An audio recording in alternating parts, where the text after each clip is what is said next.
بسم اللہ الرحمن الرحیم۔ السلام علیکم دوستو، آج کی ویڈیو میں آپ لوگوں کو بتاؤں گا کہ سعودی عرب کے شہر ریاض میں ایک عورت اور اس کے شوہر کو پولیس نے گرفتار کیا ہے، جو کہ تجارتی پردہ پوشی کر رہے تھے، یعنی سعودی خاتون اپنے نام پہ کاروبار کرا رہی تھی غیر ملکی کو، جس کی تفصیلات دیتے ہوئے وزارت تجارت نے کہا ہے کہ تجارتی پردہ پوشی پر عدالت نے ایک سعودی خاتون اور اس کے غیر ملکی شوہر کے خلاف سزا سنا دی ہے۔ سعودی خاتون نے ریاض میں اپنے نام سے غیر ملکی کو کاروبار کی اجازت دے رکھی تھی۔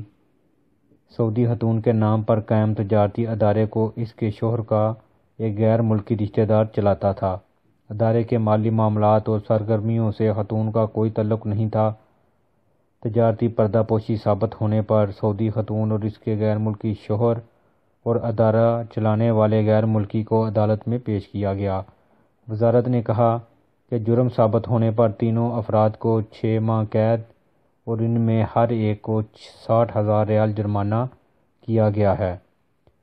علاوہ ازاں تجارتی ادارے کو مستقل طور پر بند، لائسنس منسوخ اور خاتون کو آئندہ تجارت کی اجازت نہ دینے کا بھی فیصلہ کیا گیا۔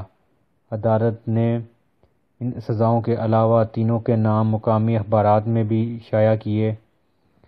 ادارہ چلانے والے غیر ملکی کو ملک سے بے دخل اور آئندہ کے لیے بلیک لسٹ بھی کر دی ہے۔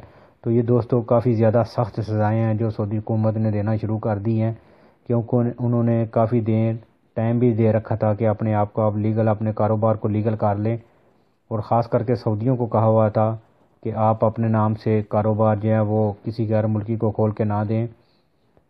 تو اب سعودی حکومت نے سزائیں دینی شروع کر دی ہیں۔ جو بھی آدمی پکڑا جا رہا ہے، بے شک وہ سعودی ہو، تو اس کو بھی سزا اور جرمانہ بھی ہو رہا ہے اور غیر ملکیوں کو بے دخل بھی کیا جا رہا ہے۔ تو دوستو یہ تھی آج کی ویڈیو کو لائک اور شیئر ضرور کریں۔ ملتے ہیں کسی نیو ویڈیو میں، تب تک مجھے دیجیے اجازت۔ اللہ حافظ۔